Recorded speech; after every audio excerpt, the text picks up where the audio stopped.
Thanks, good Aegia. What's the news with thee? I come to you with great vexation, with complaint against my child, my daughter, Hermia. Send forth, Demetrius. My noble lord, this man hath my consent to marry her. Stand forth, Lysander. Oh, my gracious Duke, this man hath bewitched the bosom of my child. Thou, Lysander, thou hast given her rhymes and interchanged love tokens with my child. Thou hast by moonlight at her window sung of fading voices of fading love and stolen the impressions of her fantasy.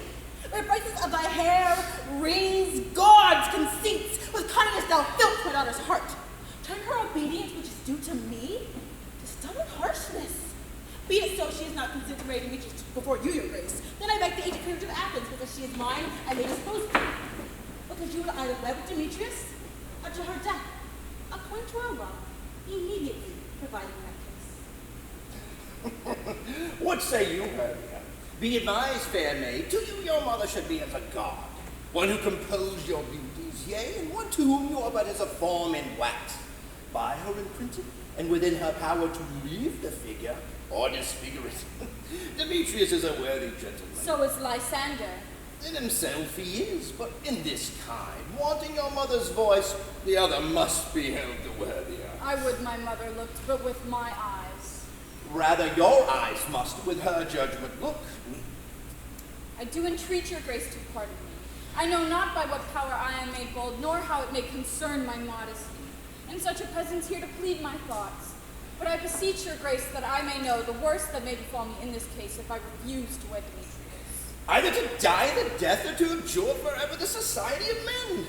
Therefore, fair Hermia, question your desires, know of your youth, recognize well your blood.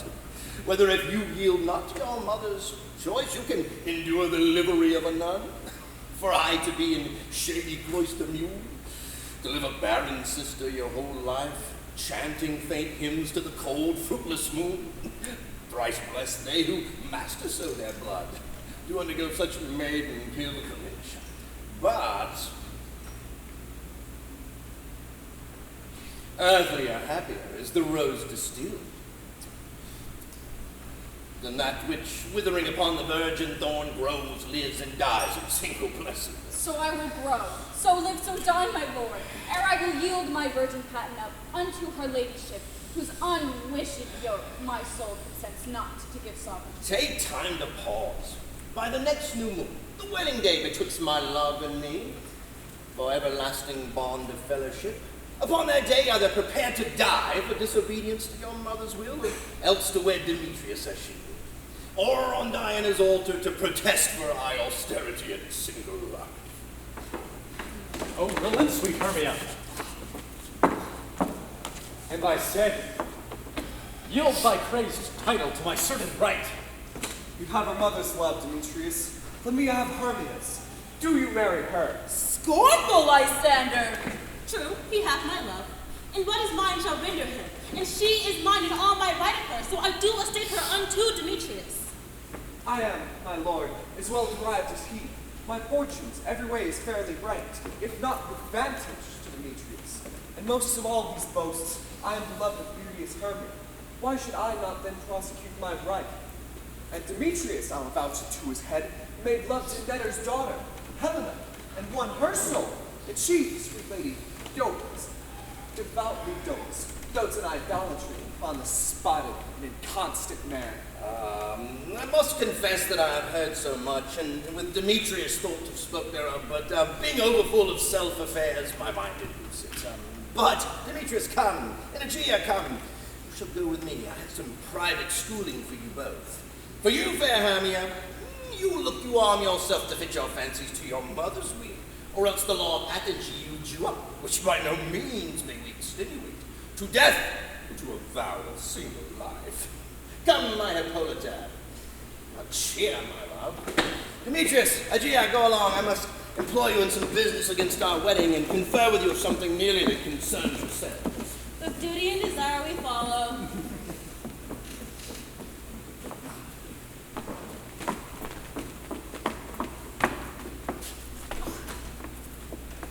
How now, my love? Why is your cheek so pale? How chance the roses do fade there so fast. Belike for want of rain, which I could well beteem them from the tempest of my eyes. I mean, for aught that I could ever read, or hear by tale or history, the course of true love never did run smoothly, for it was different in blood. Oh, hell! To choose love by another's eyes. If then true lovers have been ever crossed, it stands as an edict in destiny. So then we should teach our child patience, for it is a customary cross, as due to love as thoughts, wishes, and sighs, dreams and tears, poor fancy's followers. A fair persuasion, therefore, hear me, Hermia. I have a widowed aunt, a dowager. She hath great revenue, and she regards me as her only son. Remote from Athens is her league. Remote from Athens is her home, 7 leagues. There I will marry thee, Hermia. If thou lovest me, steal forth thy mother's home tomorrow night, and meet me in the woods 1 league without Athens, where we did once meet with Helen to do observance of the morn of the May.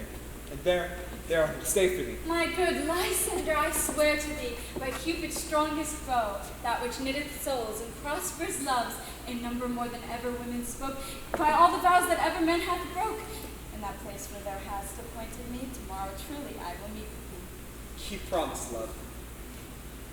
And look, here is Helena. Don't speak, fair Helena, whither away? Call you me fair? That fair again unsayed, Demetrius loves your fair. Oh, happy fair, your eyes are lodestars, and your tongue sweet air, more tunable than lark to shepherd's ear. Sickness is catching, oh, her favor, so yours would I catch, fair Hermia, ere I go. My eye should catch your eye, my ear your voice, my tongue should catch your tongue, sweet melody. Were the world mine, Demetrius being mated, the rest I'd give to thee, to you translated. Oh, teach me how you look, and with what art you sway the motion of Demetrius' heart. I frown upon him, yet he loves me still. Oh, that your frowns could teach my smiles such skill. I give him curses, yet he gives me love. Oh, that my prayers could such affection move. The more I hate, the more he follows me. The more I love, the more he hateth me. His folly, Helena, is no fault of mine. None but your beauty. Would that fault were mine. Take comfort. He no more shall see my face. Lysander and myself shall fly this place. Before the time I did Lysander see, seemed Athens as a paradise to me. Oh, in what graces did my love do dwell, he hath turned a heaven unto a hell. Helen, to you our minds we will unfold, the time when Phoebe doth behold her silvery visage in watery glass, decking with liquid pearl and bladed grass, a time when lovers' flight doth conceal, from Athens we have devised to steal. And in that place where often you and I, upon faint primrose beds were wont to lie, emptying our bosoms of their counsel sweet, there my Lysander and myself shall meet. Farewell, sweet playfellow, and pray thou for us, and good luck grant thee thy Demetrius. Come, Lysander, we must starve our sight, from lovers' food till morrow deep midnight. Helen, adieu, adieu, as you dote on him, Demetrius, dote on you. How happy some or other some can be. Through Athens I am thought just as fair as she. But what of that? Demetrius thinks not so. He will not know what all but he do know, and as he errs, doting on Hermia's eyes, so I, admiring of his qualities. Things base and vile holding no quantity, love can transpose to form and dignity. Love looks not with the eyes, but with the mind, and therefore is winged Cupid painted blind. Nor hath love's mind of any judgment taste, wings and no eyes figure unheeding haste. And therefore is love said to be a child, because in choice he is so oft beguiled. For ere Demetrius looked on Hermia's eye, he had hailed down oaths that he was only mine.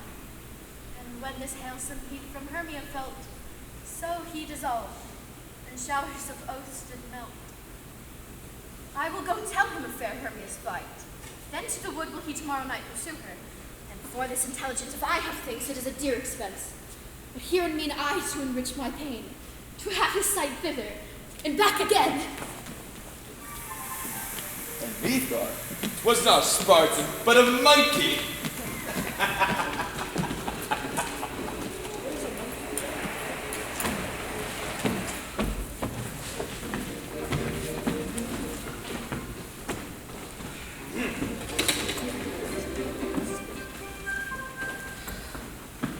Is all our company here? You're best to call him generally, man by man, according to the script. Here's the scroll of every man's name, which is thought fit through all Athens to play an interlude for the Duke and Duchess on his wedding day at night. Say, Peter Quince, let us know what the play treats on, and then name your actors, and so go to a point. Mary, our play is the most lamentable comedy, most cruel death of Pyramus and Thisbe. Ooh, a very good piece of work, Peter Quince, I assure you, and a merit. Now, call both your actors by the scroll. Masters, spread yourselves. Answer as I call you, Nick Bottom, the Weaver. Here. Name what part I am for, and proceed. You, Nick Bottom, are set down for Pyramus. What is Pyramus? A lover? A tyrant? A lover that kills himself most gallant for love. Ah, that will ask for some tears in the true performing of it. Well, if I do it, let the audience look to their eyes. I will move storms. I will condole in such measures. And to the rest, yet my chief humor is but a tyrant. I could play Hercules barely, or part to tear a cannon to make all split.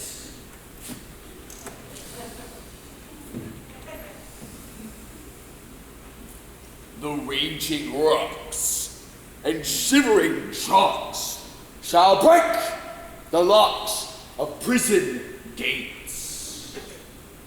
Amphibious calm shall shine from afar and make and mar the foolish fates.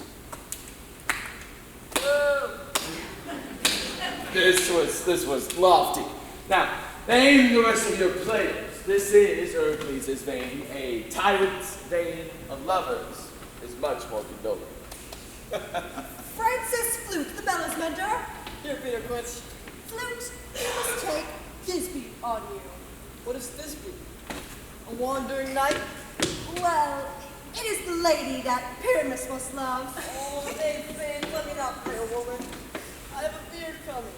That's all one. You shall play a mask, may speak as small as you will. But I may hide my face. Let me play Thisbe too. I will use a monstrous little voice. Oh, Thisbe is me. Oh, Pyramus! Oh, my nephew! No. You must play Pyramus and Flute, you Thisbe.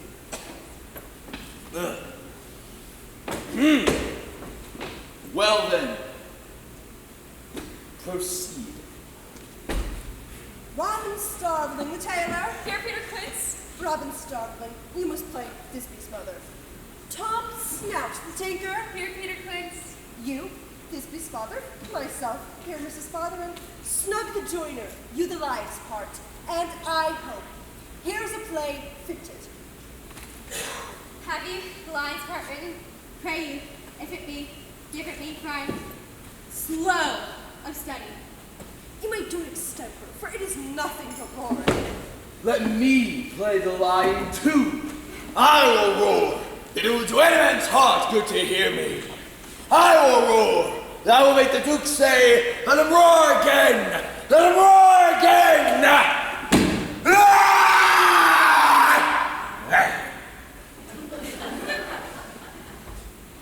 And you should do it too terribly, for the Duchess and the ladies, and that they would shriek, and that were enough to hang us all. That would hang us. Every mother's son. Okay, I grant you, friends, if we were to frighten the ladies out of their wits, they would have no more discretion but to hang us, but I will aggravate my voice so that I may roar to you as any sucking dove. I'll roar to you as gently as any nightingale.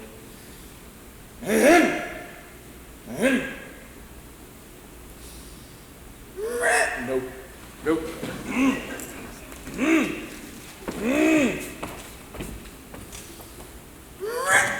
No. You can play no part but Pyramus, for Pyramus is a sweet-faced man, a proper man, one shall see in a summer's day, a most lovely gentleman like man. Therefore, you must needs play Pyramus.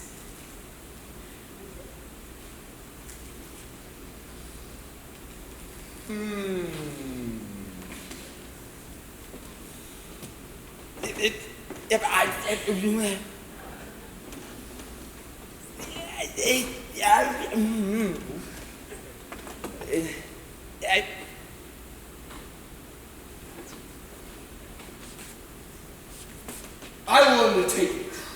What beard do I best to play it in? Why, what I you will will. discharge it in your orange tawny beard, your purple and gray beard, And your the masters, here are your parts. brown. And I'm to entreat you, request you, and desire you to call them by tomorrow night and meet me in the palace ward, mouth of the town, for there we shall rehearse. For if we meet in the city, we shall be dogged with company, no devices known. In the meantime, I will draw a bill of properties, such as our play wants. I pray you, fail me not. We will rehearse most obscenely and courageously. Take pains. Be perfect. Adieu. At the Duke's Oak we meet. Made men! Made men! Okay, enough. Hold the cut those strings. Leave us the pace. I got it.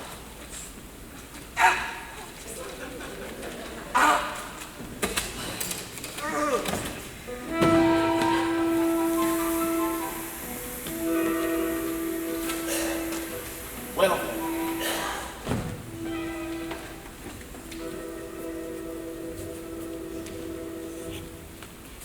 How now? Whither wander these, spirit? Over hill, over dale, through bush, through briar, over park, over pale, through flood, through fire. I do wander everywhere, swifter than the moon's sphere, and I serve the fairy queen, to do her orb upon the green. Farewell, thou loved spirits, I'll be gone. A queen and other else come here not. The king doth keep his revels here tonight. Take heed, the queen come not within his sight. For Oberon is passing felon wrath, because that she is her attendant hath a lovely boy, stolen from an Indian king, which never had so sweet a changeling. Now, jealous Oberon would have this child, knight of his train, to trace the forest wild, but she perforce withholds the wonderful, crowns him in flowers and makes him all her joy. And now they never meet in grove or green, by fountain clear or spangled starlight sheen. All their elves for fear crawl into acorn caps and hide themselves there. Either I mistake your shape and make them quite, or else you are less shrewd and knavish bright. Mislead night wanderers laughing at their harm, those that hobgoblin call you and sweet putt. You do their work and they shall have the blood. Are not you he? Thou speakest aright. I am that merry wanderer of the night. I jest to Oberon and make him smile, when I, a fat and bean-fed horse beguile, neighing in likeness of the filly foal. And sometimes lurk I in a gossip's bowl, in the very likeness of a roasted crab, and when she drinks against her lips do I bob, and on her withered dewlap pour the ale. The wisest ants on the saddest tale. Now, sometimes her 3 foot stool mistaketh me, then slips I from her bum, and down topless she, and Taylor cries, and falls into a cough, and the whole choir holds their hips and laugh, and they wax in their mirth, and knees and swear. A merrier hour was never wasted there. Ooh, return fairy, here comes Oberon. Hear my mistress, would that he were gone.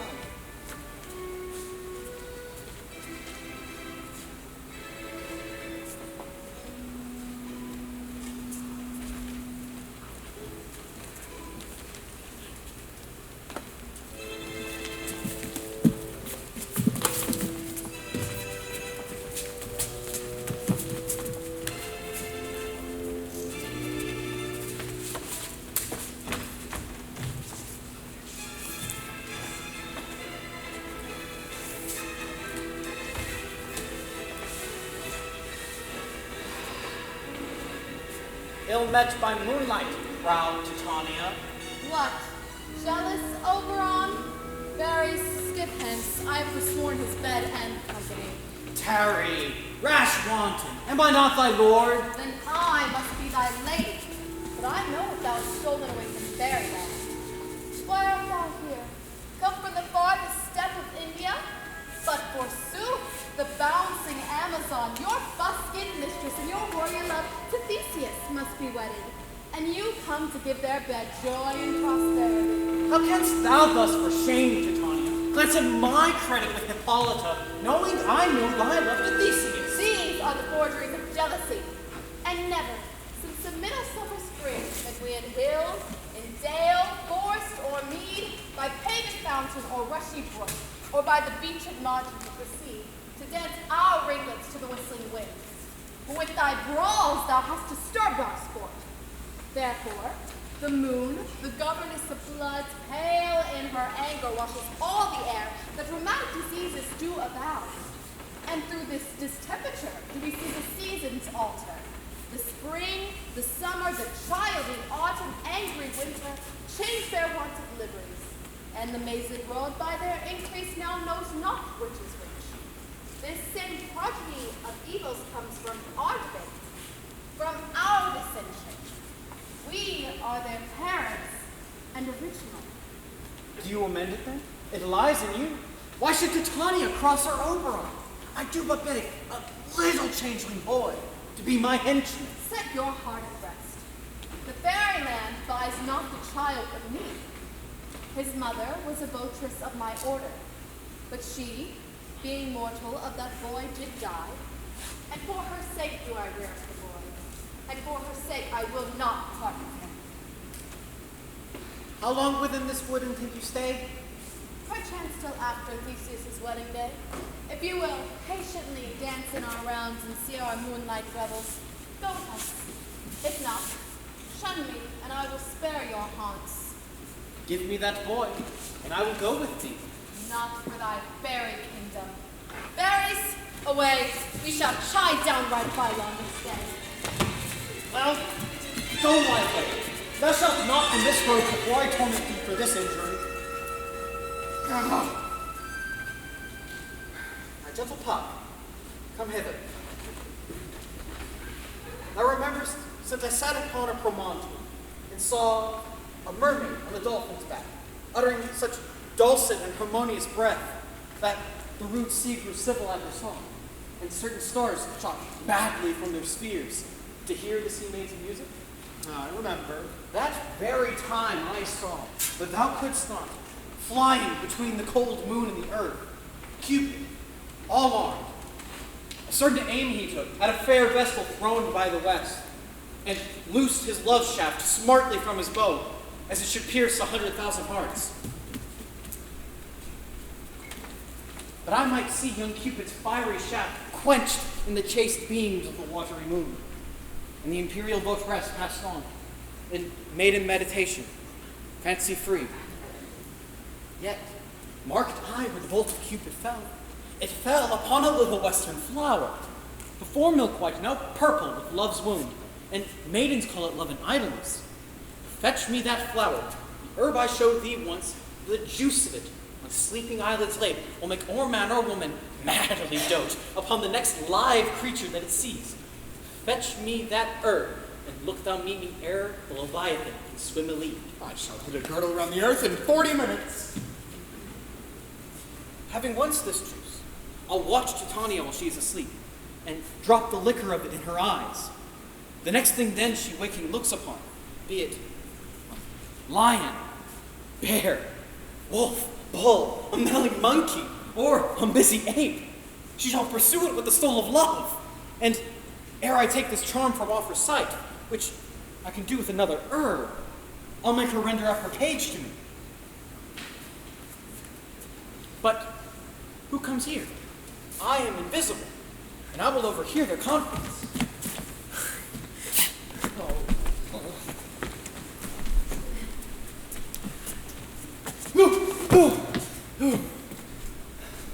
I love thee not, therefore pursue me not.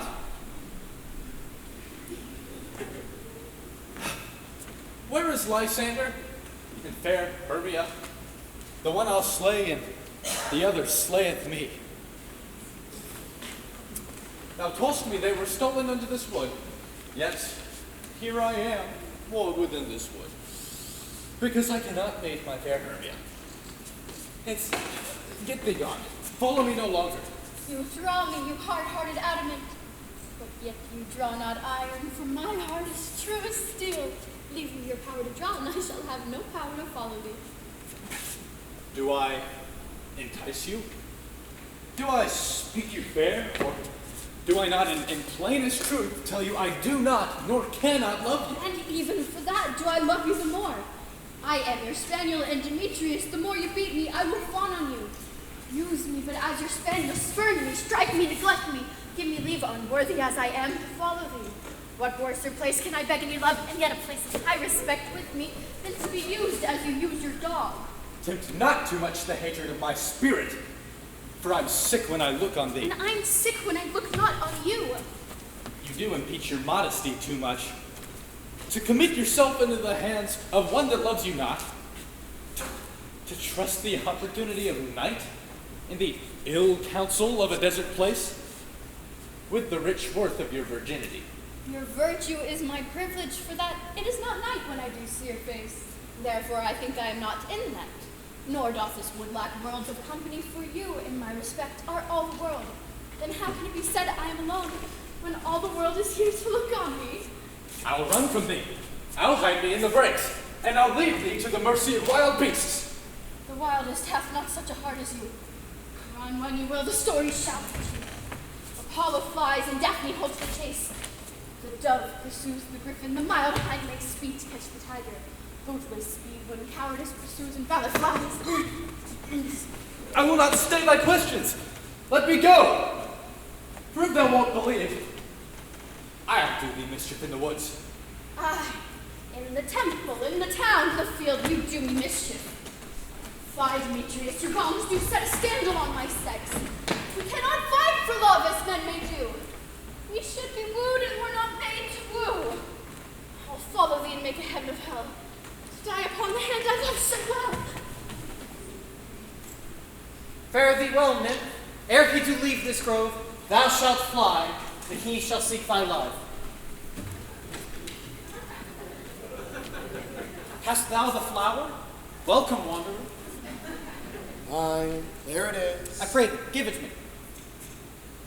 I know a bank where the wild thyme blows, where oxlips and the nodding violet grows, quite over canopy with luscious woodbine, with sweet musk roses and with eglantine. There sleeps Titania sometime of the night, lulled in these flowers with dances and delight. There the snake throws her enameled skin, weed wide enough to wrap a fairy in, and with the juice of this I'll streak her eyes and make her full hateful fantasies. Take thou some of it, and seek through this grove. A sweet Athenian lady has fallen in love with a disdainful youth. Anoint his eyes, but do it when the next thing he espies may be the lady. Thou shalt know the man by the Athenian garments he hath on. Effect it with some care, that he may prove more fond of her than she upon her love. Look thou meet me ere the first cock crow. Fear not, my lord. Your servant shall do so. Come now, a roundel and a fairy song. Then, for the third part of the minute hence, some to kill cankers in the musk-rose buds. Some war with ray mice for their leathern wings to make my small elves coast. And some keep back that clamorous owl that nightly hoots and wanders at our twin spirits. Dance your now, sleep, then to your offices, and let thee rest.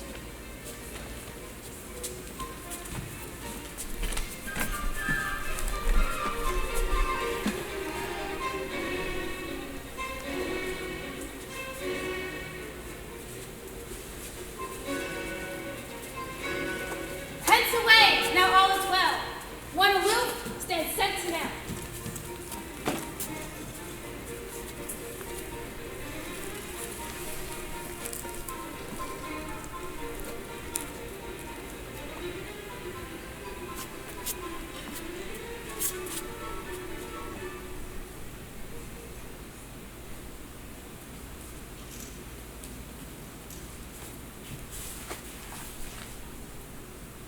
What thou seest when thou dost wake, do it for thy true love take. Love and languish for his sake. Be it ounce, cat, or bear, pard, or boar with bristled hair, in thy eye that shall appear. When thou wakest, it is thy dear. Wake when something vile is near.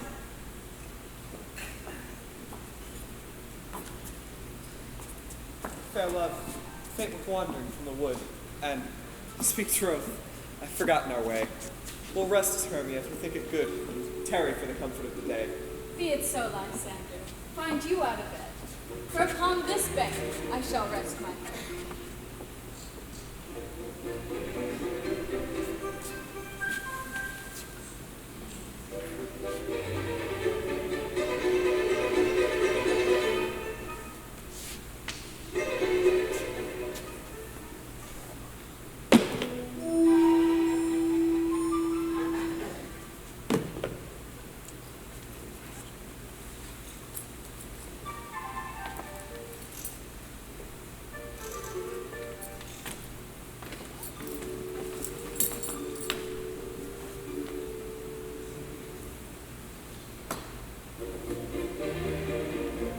One pillow shall serve as a turf for us both. So, one bed, one heart, two bosoms, and one troth.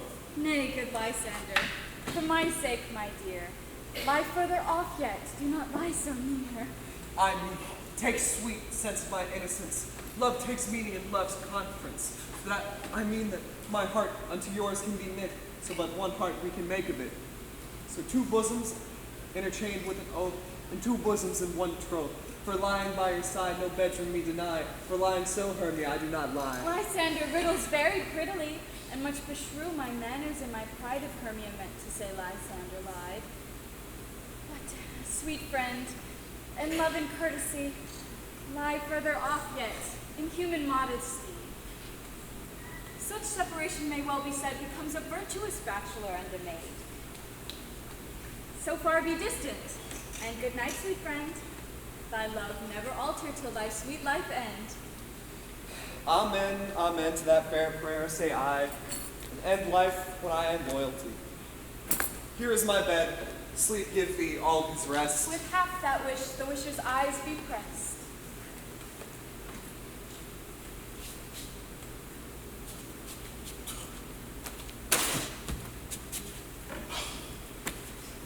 Through forest I've gone, but Athenians I have found none in whose eyes I might approve this flower's force in stirring love. 'Tis but night and silence. Well, who is here? Weeds of Athens he doth wear. This is he, my master said, despised by the Athenian maid. And here be the maiden sleeping sound on the dank and dirty ground. She durst not lie near this lackcloth, this kill courtesy. Sure upon thine eyes I throw all the power this charm doth owe. When thou wake, let love forbid. Sleep his seat on thine eyelid. I'll rise when I am gone, for I must now to Oberon. Stay though thou kill me, sweet Demetrius. Charge thee hence. Do not haunt me thus. Oh, wilt thou darkling leave me? Do not so. Stay on thy own peril. I alone will go. Oh, I am out of breath in this fond chase. The more my prayer, the lesser is my grace. Happy is Hermia wheresoe'er she lies, for she hath blessed and attractive eyes. How came her eyes so bright? Not with salt tears or so, my eyes are oftener washed than hers.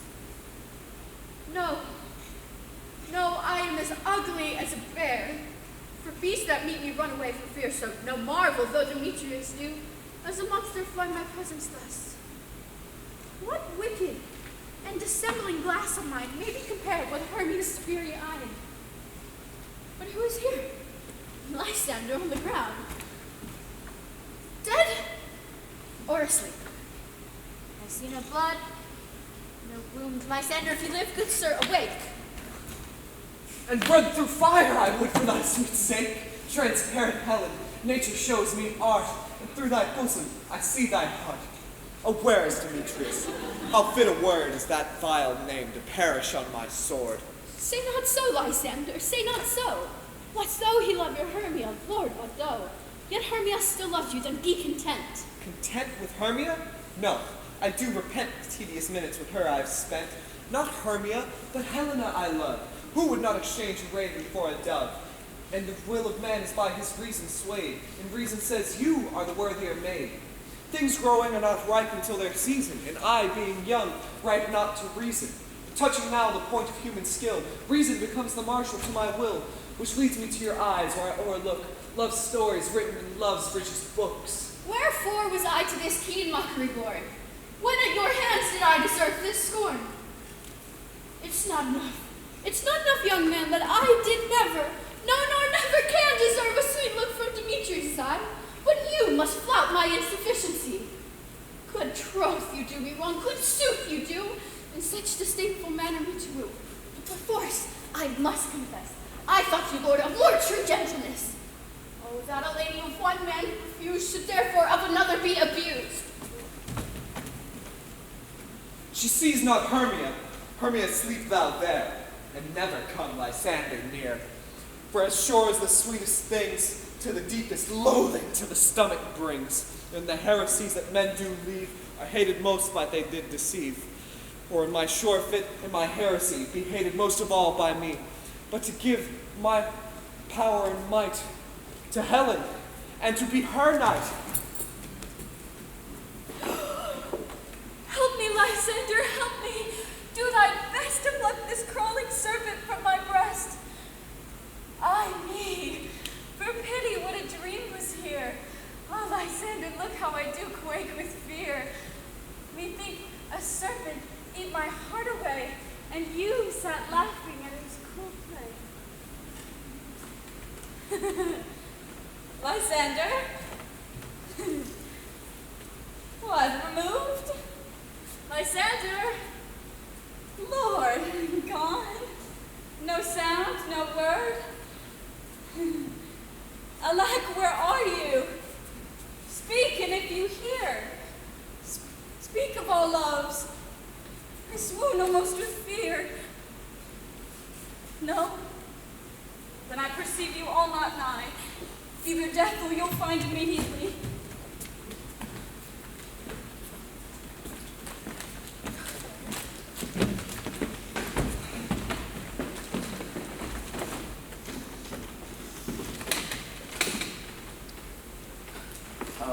Is all here?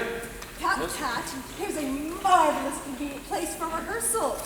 This green plot shall be our stage, this hawthorn breaker tiger house. We will do it in action, as we will do it before the Duke. Quince. What sayest thou, bully bottom?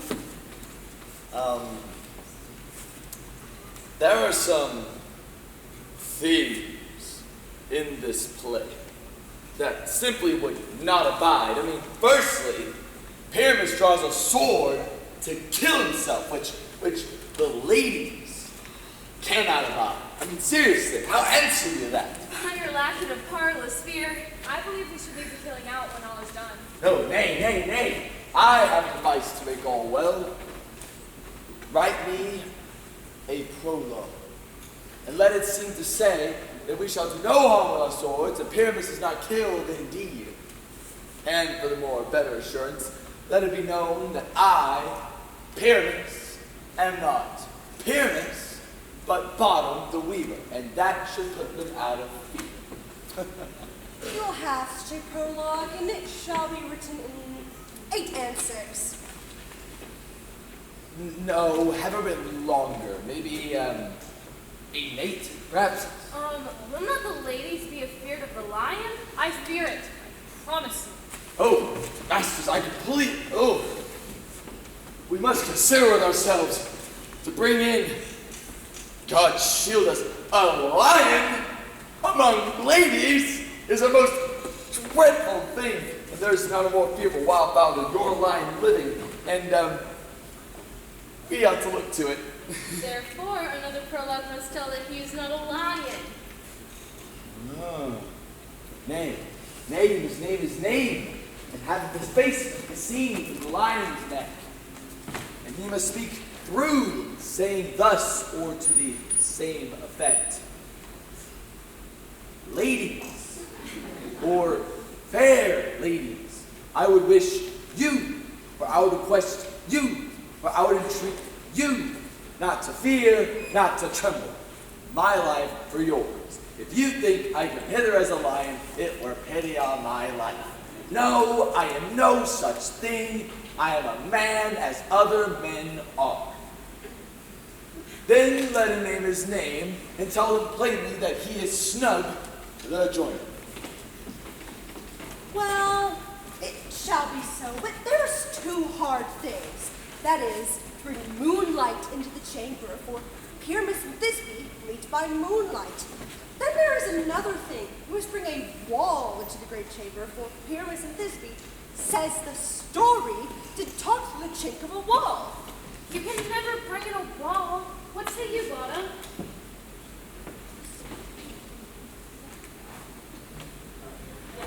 Some man or other must present wall. Yes, maybe some rough cast about them, or loam to signify wall.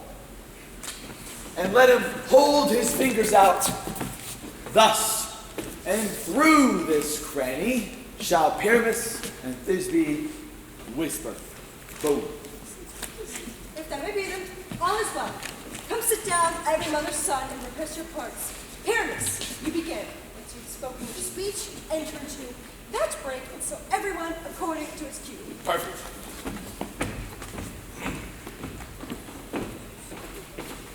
What hempen homespuns are we swaggering here, so near to the cradle of the fairy queen? Oh, a play towards. I'll be an auditor, perhaps an actor if I see call. Pyramus, begin. Thisbe, stand forward. Right.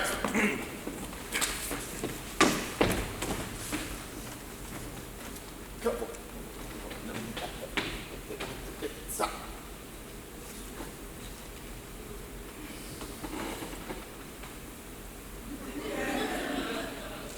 Ho, Thisbe, thy odious savors. Odors. Odors! Savors sweet. So hath thy breath, my dearest Thisbe dear. But hark! A voice! Stay now and hear a while, and by and by will to thee appear.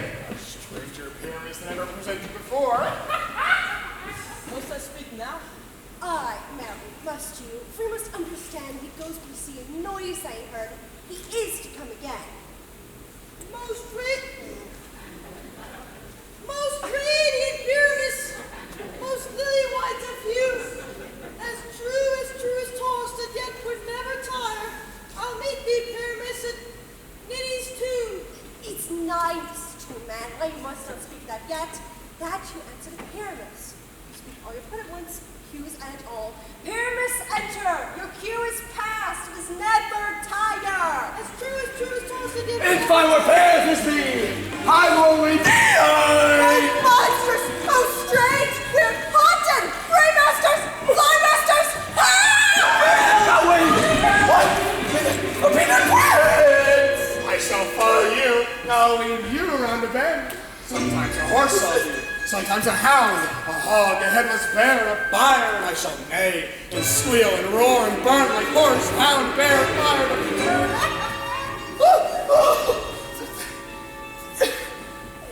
Why did they run away? All of a sudden they ready to make me appear in it. Oh, Bottom, thou art changed. What do I see on thee? What do you see? You see an ass head of your own.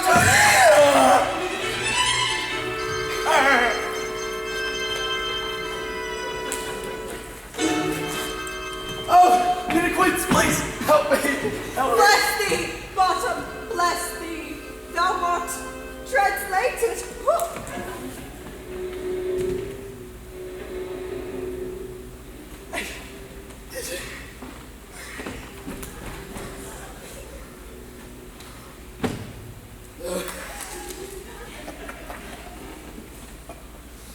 I see their knavery. I see it. It's to make an ass of me. To frighten me if they could. I will not stir from this place. Do what they can. I will will march up and down here, and I'll sing. I'll sing, so that they shall hear that I am not afraid.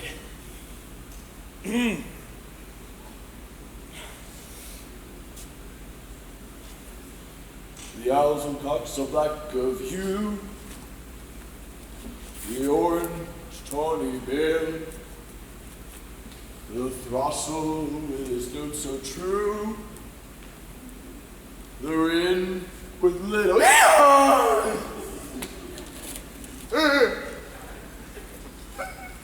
What angel awakes me from my flowery bed?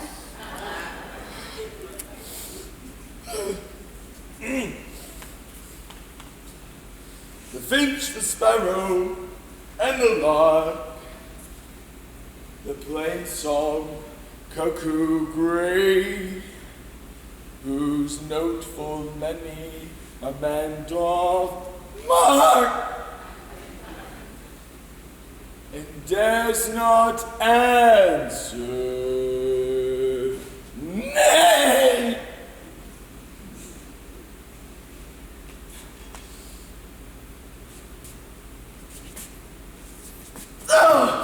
Redeemer says when such fools are bird, who give a bird the lie, though he the cry cuckoo never so. I pray, gentle mortal, sing again.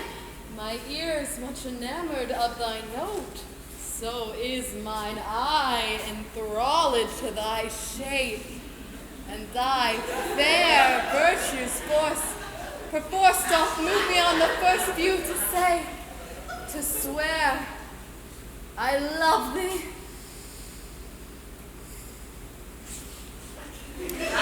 Methinks, mistress, you should have very little reason for that, and yet, to say the truth, reason and love keep quite little company together nowadays.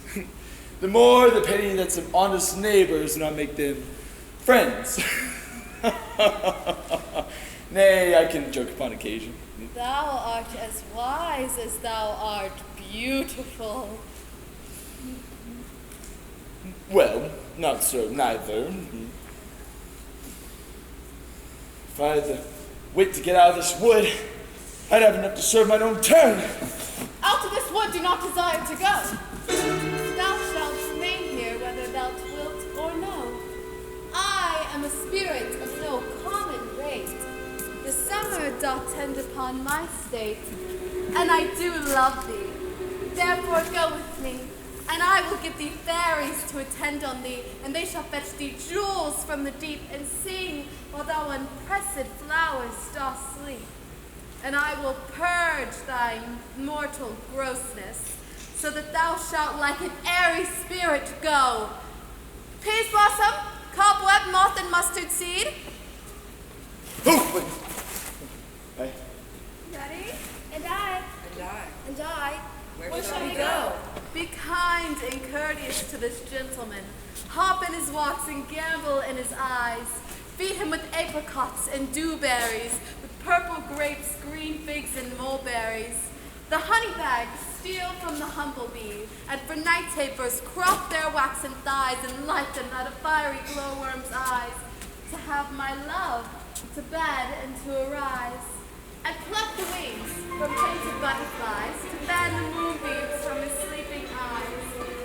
Nod to him else, and do him courtesies. Hail mortal. Hail. Come, lead him to my bower. The moon, methinks, looks with a watery eye, in which she weeps every little flower, lamenting some enforced chastity. Tie up my love's tongue. Bring him silently.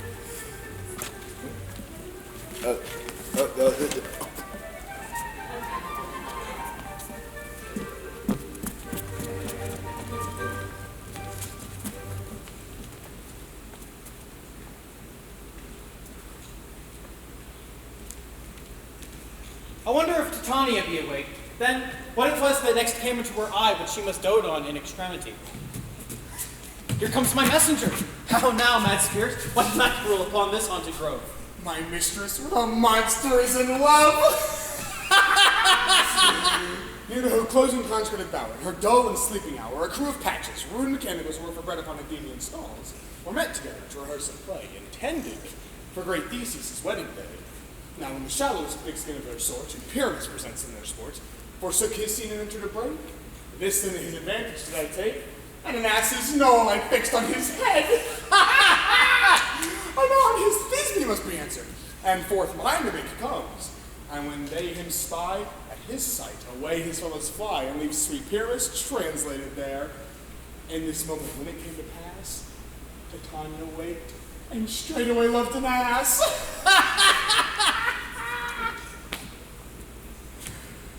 This falls out better than I could devise. But hast thou latched the Athenian's eyes with the love juice, as I bid thee do? I took him sleep. That is finished too. And the woman by his side, that when he wake, of force she must be eyed. Stand aside. This is the same Athenian. Oh, this is the woman, but this is not the man. Oh, why rebuke you him that loves you so? Lay breath so bitter on thy bitter foe. Now but I chide, for I should use thee worse. For thou, I fear, hast given me cause to curse. If thou hast slain Lysander in his sleep, being overshoes, plunge in the deep and kill me too. The sun was not so untrue unto the day as he to me. Would he have stolen away from sleeping Hermia? It cannot be but thou hast murdered him. So should a murderer look, so dead, so grim. So should the murdered look. So should I. Pierced through the heart with your stern cruelty. Yet you, the murderer, look as bright, as clear, as yonder Venus in her glimmering sphere. What is this to my Lysander? Where is he? Ah, good Demetrius, wilt thou give him me? I'd rather give his carcass to my hounds. Out, dog! Out, cur! Thou drivest me past the bounds of maiden's patience. What? Hast thou slain him then? Henceforth never be numbered among men. Oh, once tell true. Tell true even for my sake. Durst thou look upon him, being asleep, and killed him sleeping? Oh, brave touch. Could not a worm, an adder, do so much? Oh, an adder did it, for with doubler tongue than thine never adder stung. You spend your passion on a misprized mood. I'm not guilty of Lysander's blood, nor is he dead, for all I can tell. I pray thee, tell me then that he is well.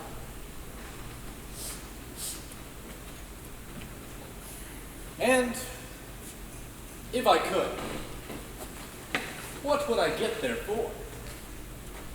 The privilege never to see me more, and from thy hated presence part I so.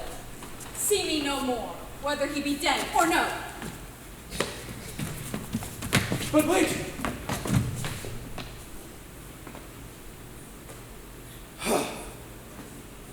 There is no following her in this fierce vein.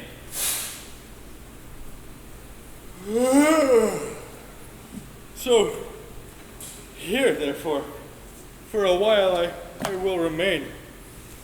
So sorrow's heaviness doth heavier grow. For death that bankrupt sleep doth sorrow owe, which now in some slight measure will pay. If for his tinder here I make some stay. What hast thou done? Thou hast mistaken quite, and laid the love juice on some true love sight. Of thine his prison must perforce ensue, some true love turned and not false turned true. Then Phaedo rules that one man will enchant 1,000,000 fail confounding oath on oath. About the wood, go swifter than the wind. Helena of Athens, look thou find. All fancy sick she is, and pale of cheer, with sighs of love that cost the fresh blood dear. By some illusion, seek thou, bring her here. Charm his eyes against she do appear. I go, look how I go. Swifter than an arrow from Carter's bow. Flower of this purple dye, hit with Cupid's archery, sink an apple of his eye. When his love he doth espy, let her shine as gloriously as the Venus of the sky. When thou wakest, if she be by, beg of her for remedy. Captain of our ferryman! Helena is here at hand, and the youth mistook by me, pleading for her lover's fate. Shall we their fond pageant see? What fools these mortals must be! Stand aside. The noise they make will cause Demetrius to wake. Then two will at once woo one. Who this needs to be scorned alone.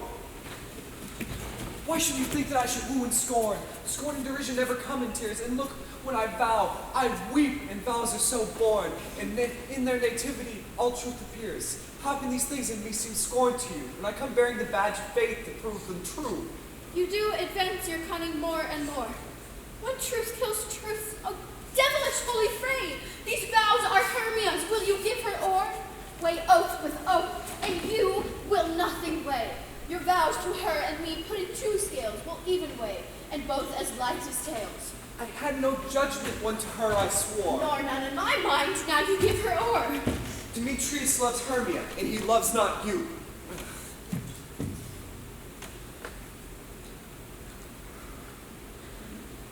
Oh, Helena, goddess, perfect, nymph, divine. To what, my love, shall I compare thine eyne? Crystal is muddy, O ripened show. Thy lips, thy kissing cherries, tempting grow. Oh, let me kiss this princess of pure white, this seal of bliss. Oh, spite! Oh, hell, I see you all were bent to set against me for your merriment. If you were civil and knew courtesy, you would not do me thus much injury. Can you not hate me as I know you do, but you must join in souls to mock me too? If you were men as men you are in show, you would not use a gentle lady so. To vow and swear and superpraise my parts, when I am sure you hate me with your hearts. You both are rivals and love Hermia, and now you're both rivals to mock Helena. A trim exploit, a manly enterprise, to conjure tears up in a poor maid's eyes with your derision. None of noble sort would so offend a virgin and extort a poor soul's patience, all to make you sport. Demetrius, you are unkind. Be not so, for you love Hermia. This you know I know. So I come, with all good faith, with all my heart, and in Hermia's love I offer you up my part, and yours and Helen to me bequeath, and whom I will love until my death. Never did mockers waste more idle breath. Lysander, keep thy Hermia. I will none. If ever I loved her, all that love is gone. My heart to her but as guest do I sojourn. And now to Helen is at home returned, there to remain. Helen, it is not so. Disparage not the fate thou dost not know, Lysander, lest to thy peril thou abide dear. Look where thy love comes. Yonder is thy dear. Dark night, that from which the eye his function takes, the ear more quick of apprehension makes. Wherein it doth impair the seeing sense, it pays the hearing double recompense. Thou art not by mine eye, Lysander, found, but mine ear. I thank it brought me to thy sound. But why unkindly didst thou leave me so? Why should he stay whom love doth press to go? What love could press Lysander from my side? Lysander's love that would not let him bide. Fair Helen, more in guilt the night, more than your fiery O's and eyes of light. Why seekest thou me? Could I not make thee know? The hate that I bear thee made me leave thee so. You speak not as you think, it cannot be. Lo, she is one of this confederacy. Now I perceive they have conjoined all three to fashion this false sport in spite of me. Injurious Hermia, most ungrateful mate, have you conspired? Have you with these contrived to bait me with this foul derision? And will you rent our ancient love asunder, to join with men in scorning your poor friend? It is not friendly, it is not maidenly. Our sex as well as I may chide you for it, though I alone do feel the injury. I am amazed at your passionate words. I scorn not you, it seems that you scorn me. Have you not set Lysander, as in scorn, to follow me and praise my eyes and face? And made your other love, Demetrius, who even but now did spurn you with his foot,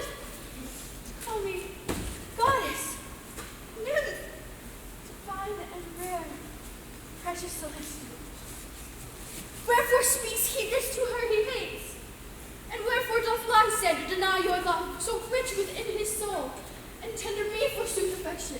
But by your setting on, by your consent. What though I be not so in grace as you, so hung upon with love, so fortunate, but miserable most, to love unloved? 'Tis you should pity rather than despise. I understand not what you mean by this. I do persever counterfeit fat sled looks. Make mouths upon me when I turn my back. Wink at each other, hold the sweet jest up. This sport well carried shall be chronicled. If you had any pity, grace, or manners, you would not make me such an argument. But fare thee well. 'Tis partly mine own fault, which death or absence soon shall remedy. Wait, Helen, hear my excuse. Gentle Helen, my love, my life, my soul, Helen. Oh, excellent. Sweet, do not scorn her so. If she cannot entreat, I can compel. Thou canst compel no more than she entreat. Thy idle threats have no more strength than her weak prayers. Helen, Helen, I love thee. I swear by that which I will lose to prove that says that I do not love thee. I say I love thee more than he can do. If thou say so, withdraw and prove it too. Quick, come! Lysander, we're too tense all this. Away, you ugly troll! Demetrius, I will keep my word with thee. I would I had your bond, for I perceive a weak bond holds you. I'll not trust your word. You shouldn't do anything. What speak you?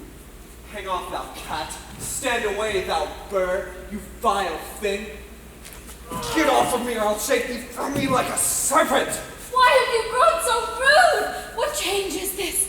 Sweet love. Thy love? Out, tawny tartar, hated medicine, loathed potion, hence. Do you not jest? Yes, sooth, and so do you. Be out of hope, out of doubt. Be sure, 'tis nothing truer, 'tis not a jest that I do hate thee and love Helena. Oh me. You juggler. You canker blossom. You thief of love. Why have you come by night and stolen my love's heart from him? Fine of faith. Have you no modesty? No maiden shame, no touch of bashfulness? What will you tear impatient answers from my gentle tongue? Fie, you counterfeit. You puppet! You puppet! Why so? Aye, that way goes the game. Now I have perceived she may compare between our statures. She hath urged her height, and with her personage, her tall personage, her height forsooth, she hath prevailed with him. And are you grown so high in his esteem because I am so dwarfish and so low? How low am I, thou painted maypole? Speak! How low am I? I am not yet so low, but that my nails can reach unto thine eyes! My cradle! Gentlemen, never hurt me so! I was never cursed. I have no gift of extrusionist. I am a right made for my countess. You perhaps may think because she is something lower than myself that I can match. Lower! Hearken! Yea! Not be so bitter with me, gentle Hermia. I evermore did love you, Hermia, and ever keep your counsels, never wronged you. Save that in love unto Demetrius, I told him of your selfishness.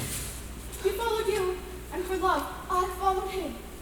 He hath tried me hence, and threatened me, to strike me, spurn me, nay, to kill me too. And so you will let me quiet go back to Athens and bear my folly back. I will follow you no further. Let me go, you see how simple and how fond I am. Why get you gone? Who is that hinders you? A foolish heart that I leave here behind. With Lysander! With Demetrius! Be not afraid, she will not harm me, Helena. No, sir, she shall not, though you take her heart. Oh, when she's angry, she is keen and shrewd. She was a vixen when she went to school, and though she be but little, she is fierce. Little again! Nothing but low and little. Why must you suffer her to flout me thus? Let me come to her. Get gone, you dwarf, you minimus, you bee, you hindering grass not made, you acorn. You are too officious in her behalf that scorns your services. Let her alone. Speak not of whoever he is. Helena! take not her part. For if thou dost intend never so little show of love to her, thou will buy it dear. What should I do? Strike her? Harm her? Kill her dead? Although I hate her, I shall not harm her so. What greater harm can you do me than hate? Hate me wherefore? Oh, what news, my love? Am not I Hermia? Are not you Lysander? I am as fair now as I was erewhile. Since night you loved me, yet since night you left me. Oh, why you left me, the gods forbid, in earnest shall I say. Now, Demetrius, let's see who's right. Is more in Helen, of thine or mine. So now, follow me. Follow? Nay, I'll go and think cheek by jowl. You mistress, all this coil is long of you. Nay, go not back. I will not trust you. I no longer stay in your cursed company. Your hands than mine are quicker for a fray. My legs are longer, though, to run away. I am amazed and know not what to say. This is thy negligence. Still thou mistakest, or else committest thy knaveries willfully. Ah, believe me, King of Shadows, I mistook. Did thou not tell me that I should know the man by the Athenian garment that he has on? And so far blameless was my enterprise that I have an anointing in Athenian's eyes.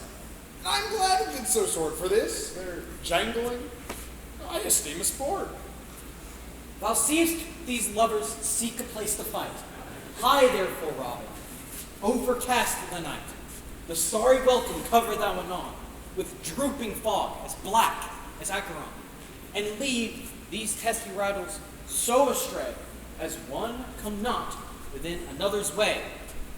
Like Lysander, sometime frame thy tongue and stir Demetrius up bitter wrong. Sometime rail thou like Demetrius, and from each other look thou heed them thus, till o'er their brows death counterfeiting sleep, leaden legs and batty wings doth creep. Then crush this herb into Lysander's eye, whose liquor hath this virtuous property to take from thence all error with his might, and make his eyes roll with wonted sight. Then, when they next wake, all this derision shall seem a dream and fruitless vision.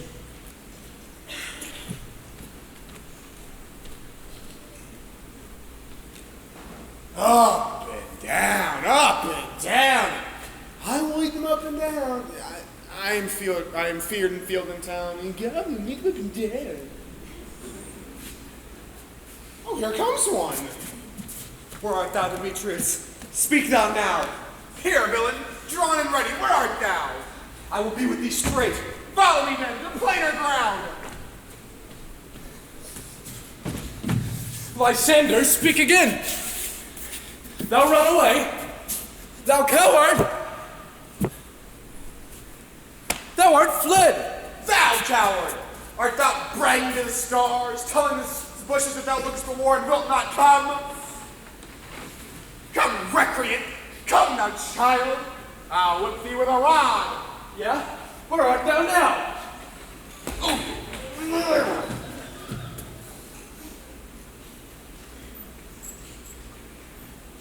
He goes before me. He dares me on.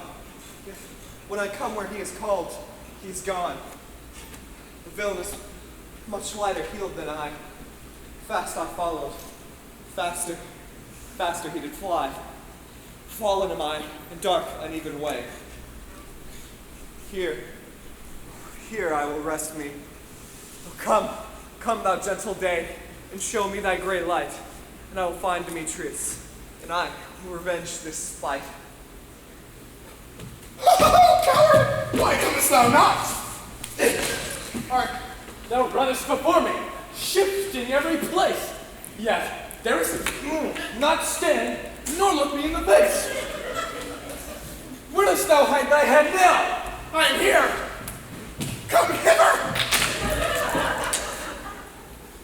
Nay then, thou mockest me. If ever I thy face by daylight see,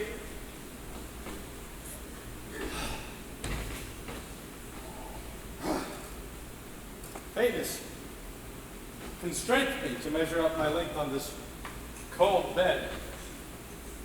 By morrow's day do I look to be lifted. Oh.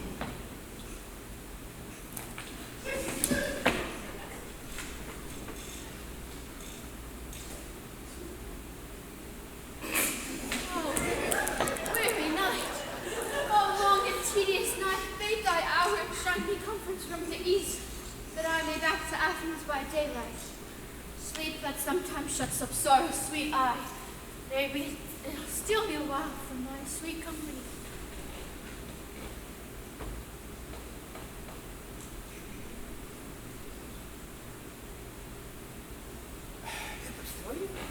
Now come one more, for two of both kinds make four.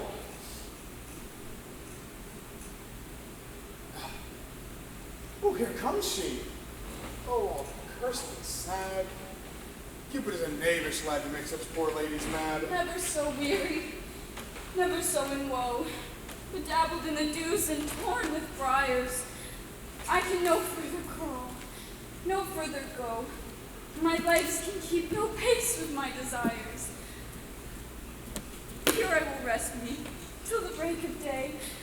Heaven shield Lysander if they mean a fray.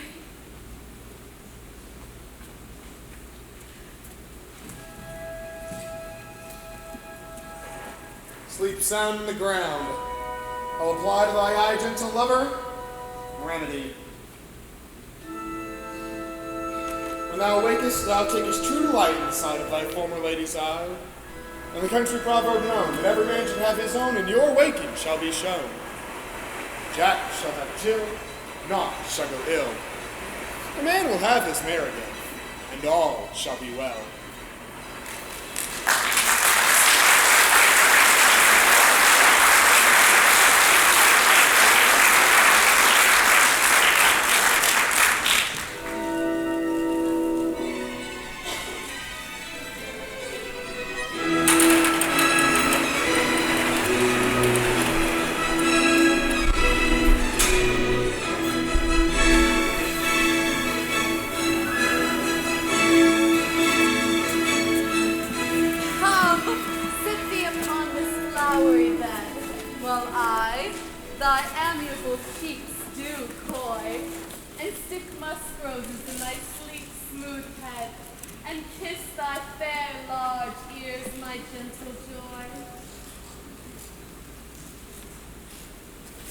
Where is Peas Blossom?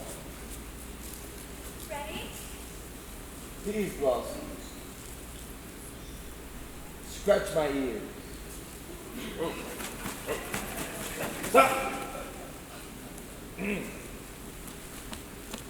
Cobweb? Ready? Cobweb. Good cobweb. Get you your weapons in your hand and kill me, a red-hipped humblebee at the top of a thistle. And, good cobweb, bring me the honey bag. Yes. Mustard seed? Ready? Give me your meat. Ugh. Ugh. Leave your curse. Ugh. Much better. What is your will? Nothing good, mustard seed, but to help you out of the cobweb to scrap. Oh.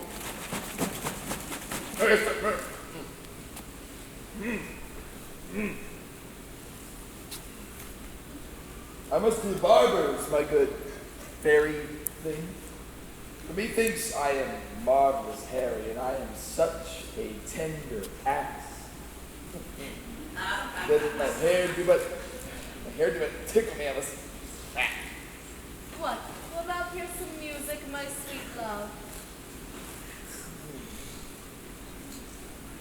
I have a reasonable ear for music. Let's have the tong and the bone. Yes? Someone? Anyone?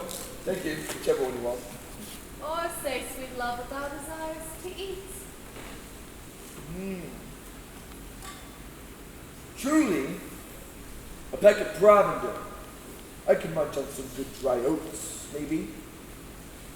I have this desire to a bottle of hay.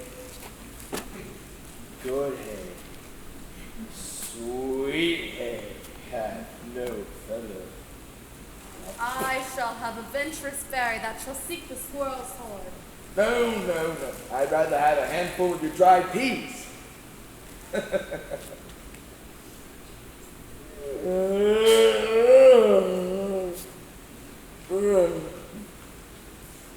Please, let none of your people disturb me. I have an exposition of sleep come upon me.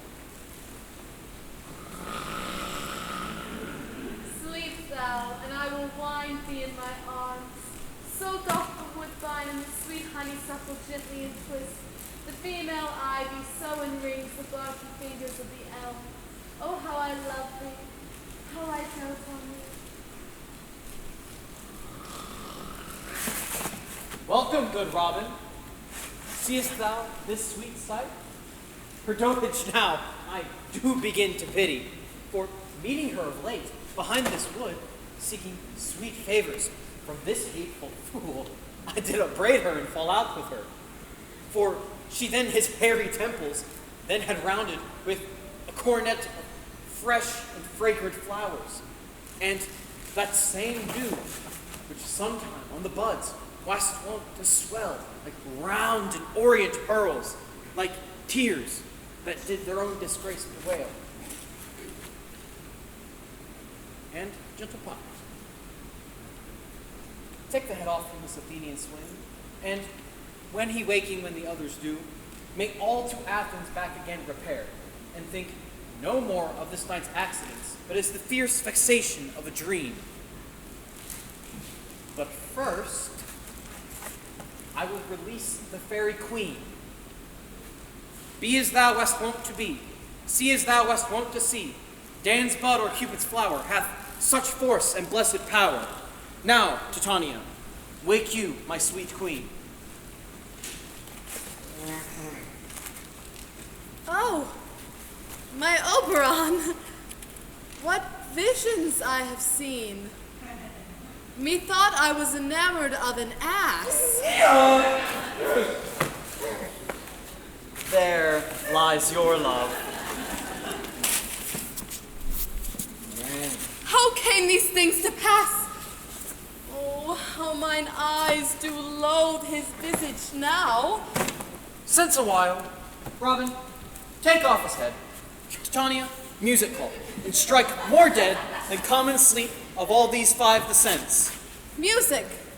Oh, music such as charmeth sleep. Come, my queen, take hands with me. We'll rock the ground whereupon these sleepers be.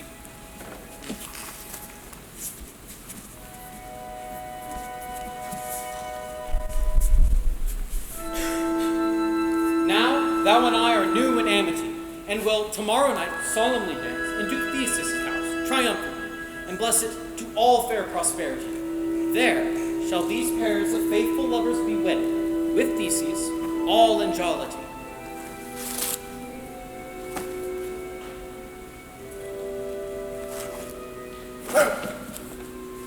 Now, when thou awakest with thine own fool's eyes peep.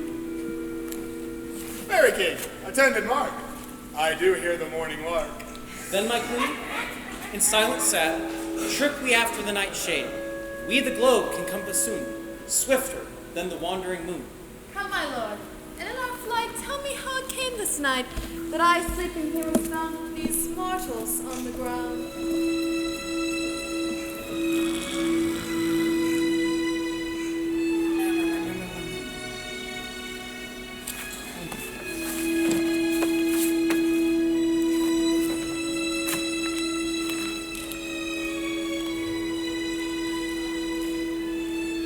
When my cue comes, call me. I'll answer. My next line is my fair parent.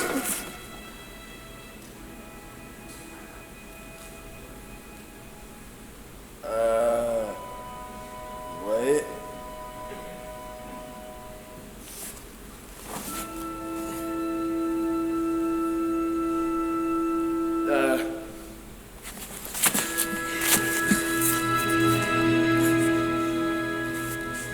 Quince!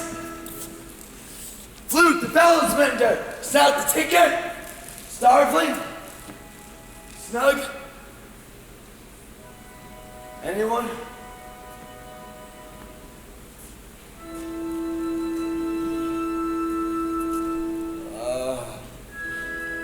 God's my life. Stolen hints that let me asleep.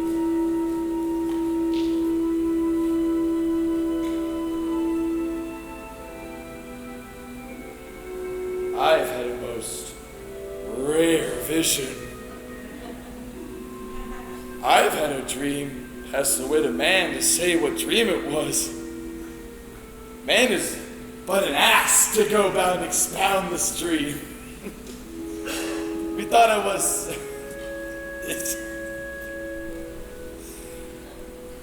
There's no telling what I was. We thought I was we thought I had a... Man is but a patched fool to say, to even offer to say what I thought I had. The eye of man had not heard, the ear of man had not seen, his hands to taste, his tongue to conceive, nor his heart to report what dream it was. Huh.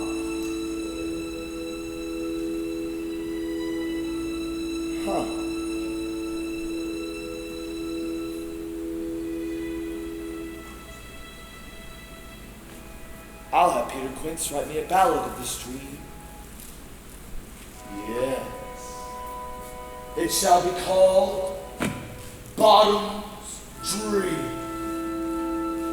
because it hath no bottom. Yes, yes, yes.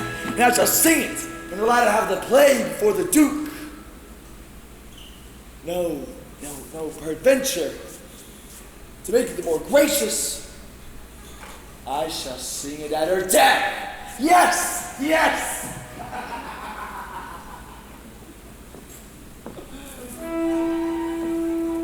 My lord! This man out here asleep!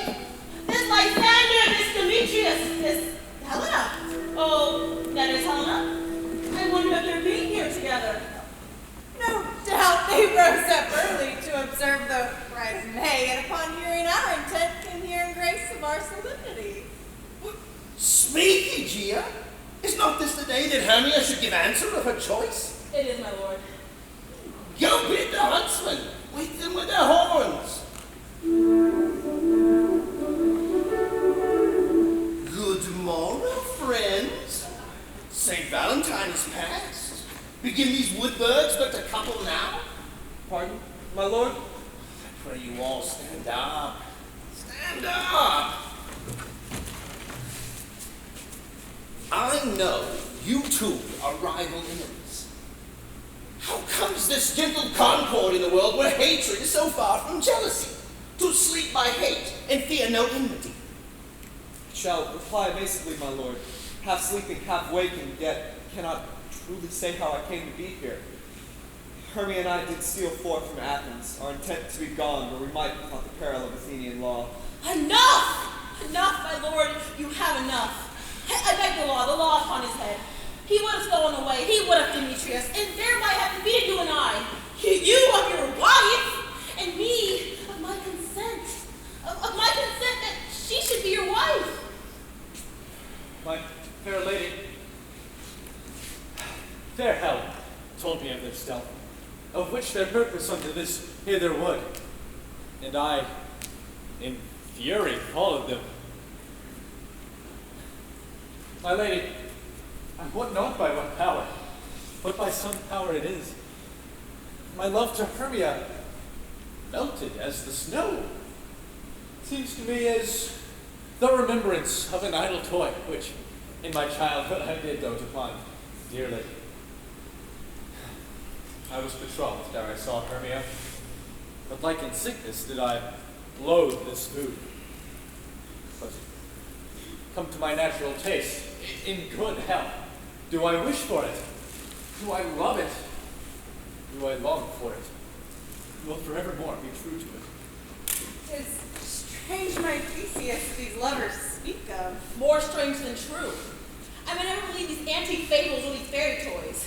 Lovers and madmen has a seething brain, such shaping fantasies that apprehend more than cool reason ever comprehend. But all the story of the night told over, and all their minds transfigured so together, more witness it than fancy's images that rose to something of great constancy, no matter how strange and admirable. Fair lovers, you are fortunately met. Of this discourse we more will hear anon. Aegea, I will overbear your will. For in the temple by and by with us, these couples shall eternally be wed. And for the morning now, as something worn, our purpose working shall be set aside. Away with us to Athens, 3 and 3. We'll hold a feast in great solemnity. Come, Hippolyta.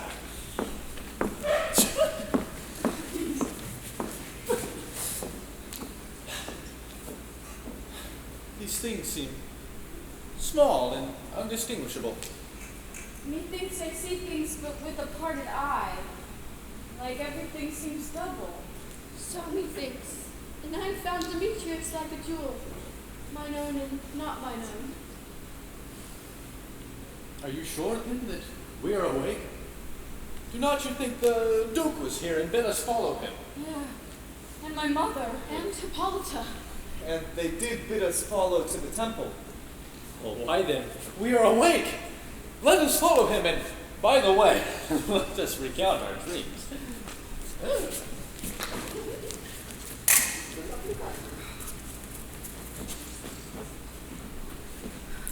Have you sent to Bottom's house? Has he come home yet? He cannot be heard of. Down he's transported. He come not in the place marred.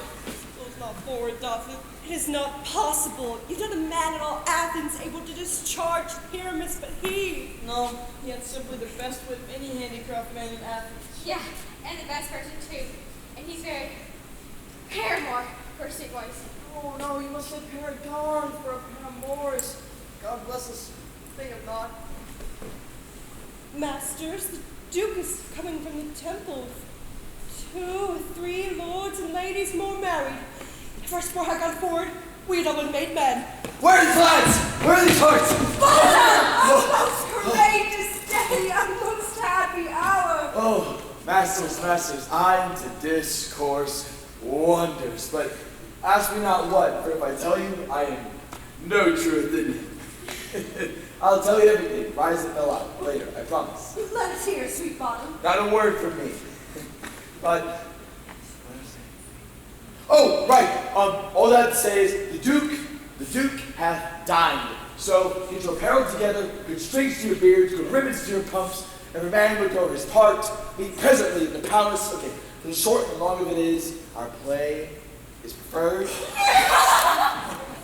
but, good Quince, let this be, wear clean linen, and let not he that plays the lion pare his nails.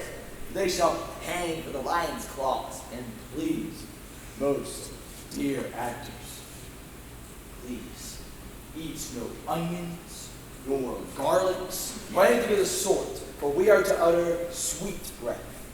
And I do not doubt to hear them say that this is a sweet, sweet comedy. That's it. With haste, made men!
strains of love accompany our hearts. Come now, what masks, what dances shall we have to wear away this long age of 3 hours between our after supper and bedtime? Where is our usual manager of mirth? What revels are in hand?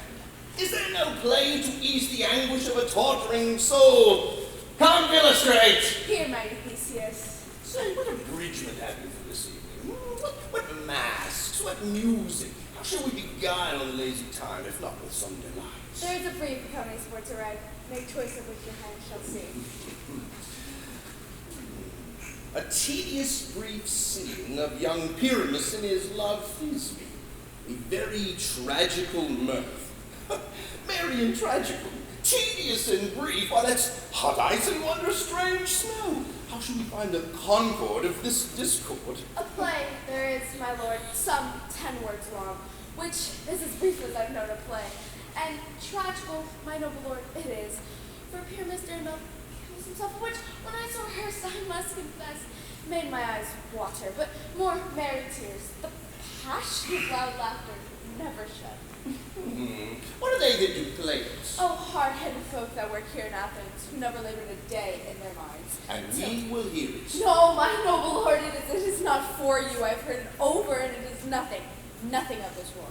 Unless, for sport in their sense, I am extremely stretched and con with cruel pain. It's too soon. I will hear that play, for never anything shall be amiss when simpleness and duty tender. Go, bring them in. Take your places, ladies. I love not to see wretchedness or charge your duty in a service perishing. Why, gentle sweet, you shall see no such thing. He says he can do nothing of this kind. Well, the kind are we to give them thanks for nothing. Our sport will be to take what we mistake, and what poor duty cannot do, noble respect takes and might not merit. So please your grace, the prologue is addressed. Ah, yes, let him approach.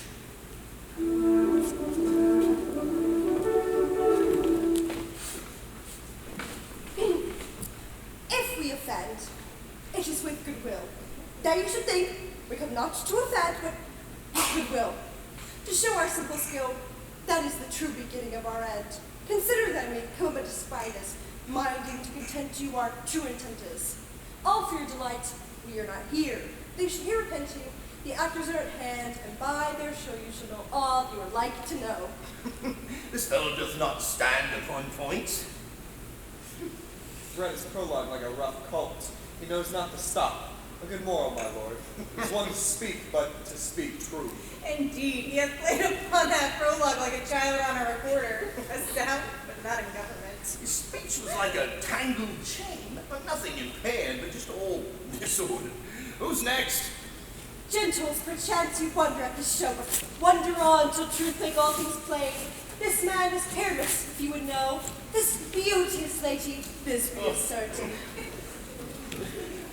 This man, blind, rough cast, doth present wall, that vile wall which did these lovers sunder, and through wall's chink, poor souls they are content to whisper, and let which no man wonder.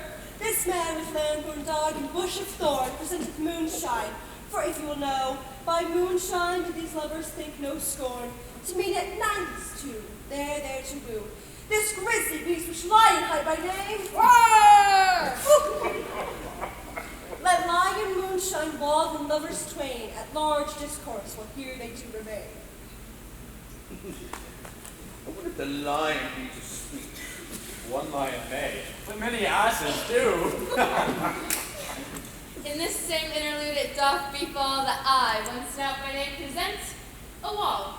And such a wall as I would have you think had in it cranny hole or chink, through which the lovers, Pyramus and Thisbe, did whisper often, very secretly. Would you desire stone and mortar to speak better? It is the wittiest partition I've ever heard, my lord. With silence, Pyramus draws near the wall.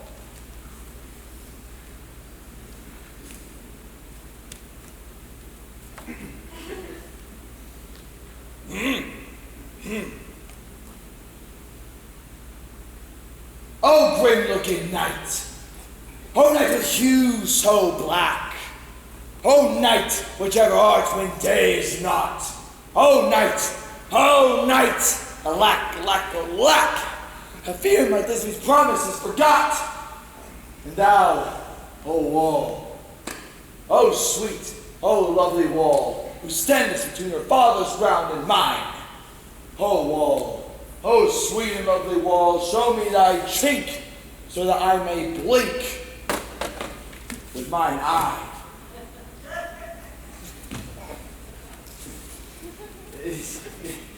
I thank thee, courteous wall. Jove shield thee well for this. What see I? No Thisbe do I see. Oh, wicked wall, to whom I see no bliss. Curse be thy stones for thus deceiving me. The wall, methinks, should curse again. No, mistress, actually, you should not. Deceiving me is Thisbe's cue. She is to enter now, and I'm to spy her through the wall. You'll see, you'll see. If all as I told you. Look, look. Yes, here she is. Look, see, I told you.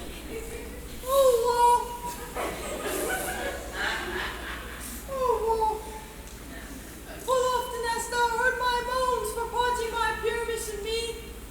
My cherry lips have often kissed thy stones with lime and hair knit up in thee. I see a voice, and I will I to the chink to spy, and I can see my Thisbe's face. Thisbe! Thisbe! Oh, Pyramus, thou art my love, I think.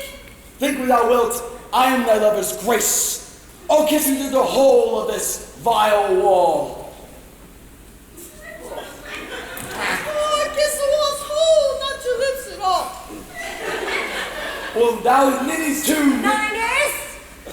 Ninus his tomb, Ninny straightway. Tide life, tide death, I come without delay.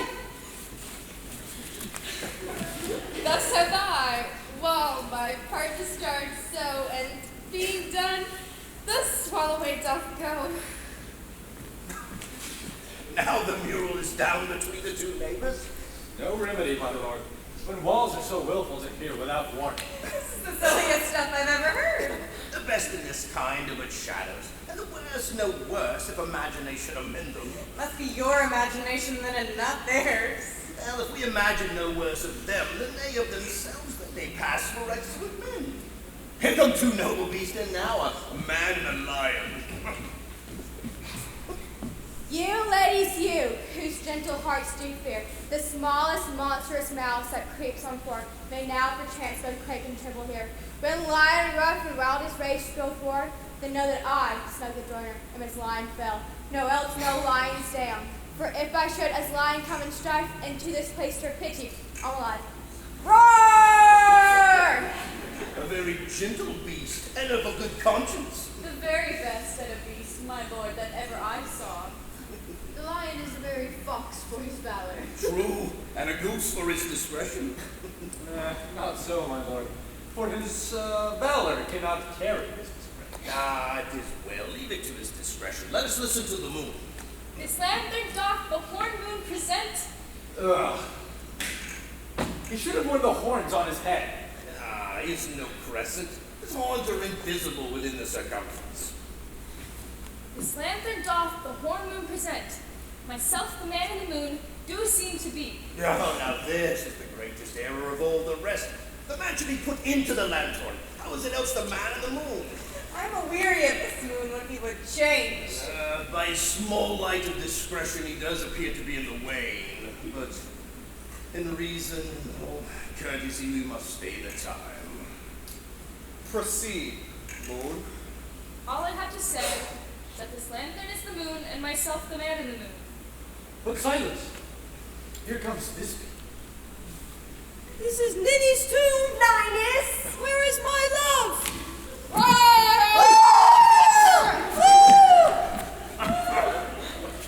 Well roared, lion. Well run, Thisbe. Well shown moon. Surely the moon shines with a good grace. Well mouthed, lion. And so the lion vanished. And then came Pyramus.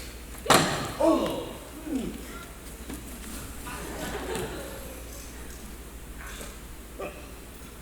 Oh. Sweet moon, I thank thee for thy sunny beams. I thank thee, moon, for shining now so bright, for by thy gracious gold and glittering gleams I trust to take true of this me sight. But stay, or spite. But, mark, poor knight, what dreadful dole is here?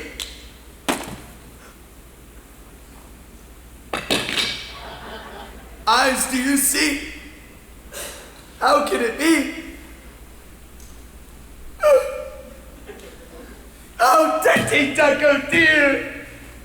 Thy mantle good for what stained with blood. Approach ye, fury spell! Come, fates, come! Cut thread and throb, quail, to crutch, glued and quell! This passion, the death of a friend may go near to make a man look sad. For sure my heart, but I pity the man.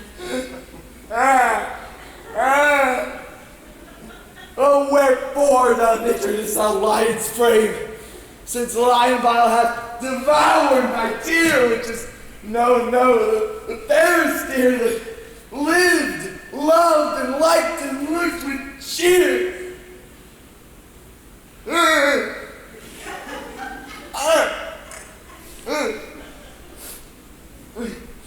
Come, tears, confound. Out, sword, the wound, the path of Pyramus, aye, thy left path, where heart doth heart. Oh, aye,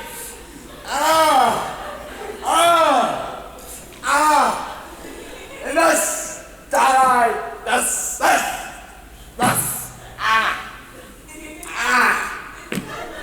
and now, and I. Now I am fled. My soul is to the sky. Tongue, lose thy light. Moon, take thy flight. Oh, yeah, now I die. I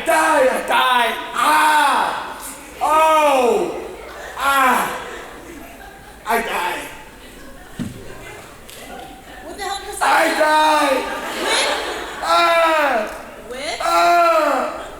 With the help. Say again, man. With the help of a surgeon, he might yet recover. Yes, and prove an ass. I'm sure the moonshine is gone before this comes back and finds her liver. She'll find him by starlight. There she comes now, and her passion inks the blade. I hope she'll be brief. She hath spied him already with those sweet eyes. What? Asleep, my love? What do, my dove? Oh, Pyramus, arise! Arise, speak! Speak, quite dumb. Dead! Oh, a tomb must cover thy sweet eyes. These my lips, this cherry nose, these yellow cowslip cheeks. How gone? Oh God. Others make moan. His eyes were as green as leeks. Oh, Sister Street, come to me. Hands as pale as milk. Lay them in gore, since you have shorn with shears his thread of silk. Tongue not a word. Come, trusty sword. Come, blade, to my breast and brew. Farewell, friends. Thus, Thisbe ends. Adieu.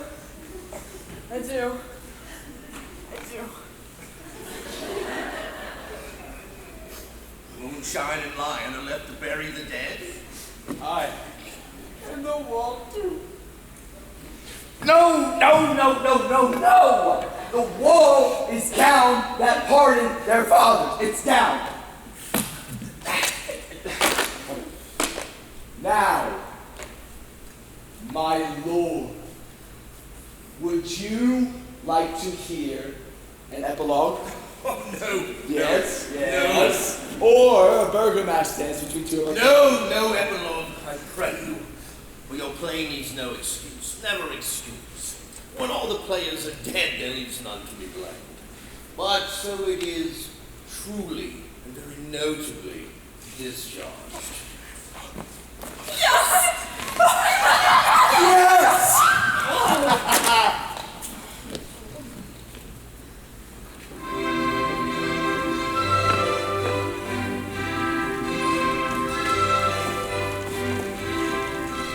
The iron tongue of midnight hath told 12. Lovers to bed, some almost fairy time. I fear we shall outsleep the coming morn as much as we this night have overwatched. This palpable gross play hath well beguiled the heavy gaze of night. Sweet friends, to bed. A fortnight hold we this solemnity in nightly revels and new jollity. Come, Hippolyta.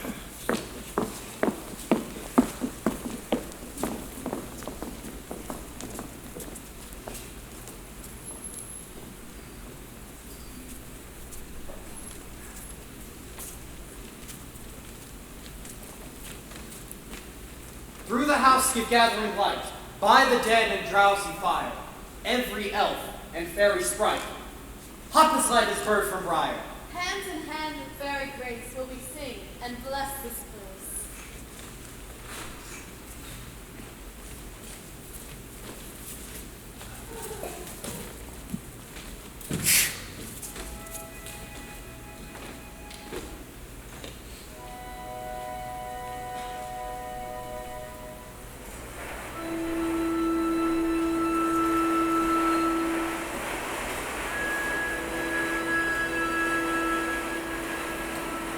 Shadows have offended, think but this, and all is mended. That you have but slumbered here while these visions did appear. This weak and idle theme, 'tis no more yielding but a dream. Gentles, do not reprehend, for if you pardon, we will mend. And, as I am an honest pup, if we have unharmed blood. Now, escape the serpent's tongue, we shall make amends ere long. That's the pluck the liar upon. So good night to you all. Give me your hands if you be friends. Gentle Robin shall make amends.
If you could sit back down in your seat for just a second.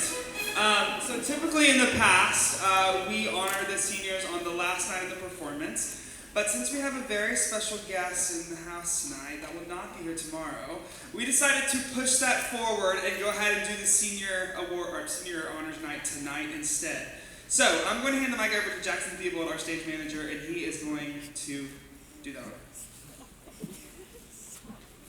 Can we get a round of applause for our seniors in Miss G?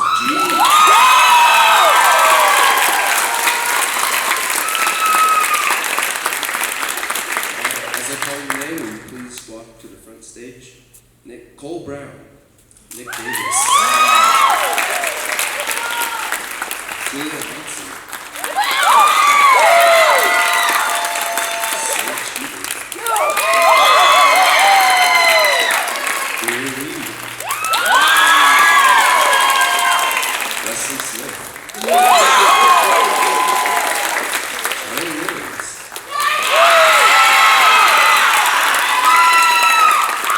Tanner Clark,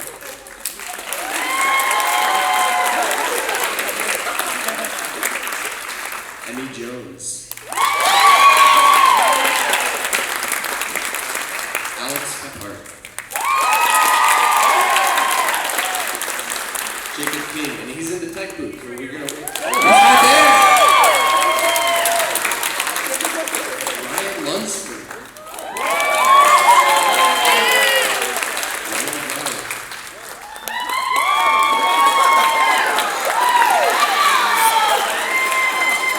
Caleb Spores.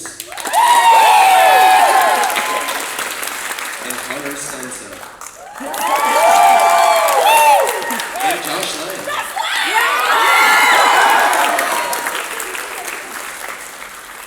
So, these seniors, they're all awesome and amazing in their own personal way, and they are going to great places.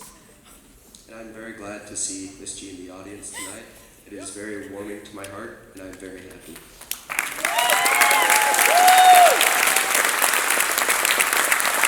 I shall pass the mic off to Charlie. Hello, guys. Hey, Emily.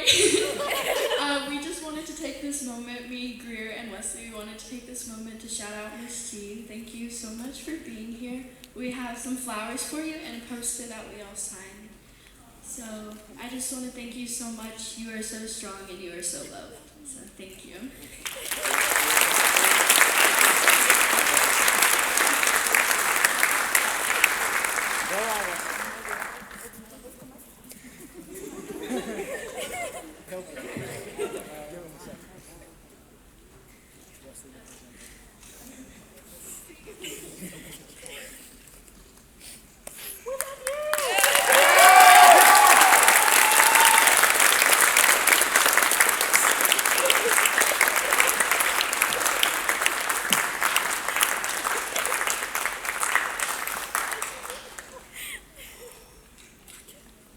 All right. Well, thank you guys all so much for being here.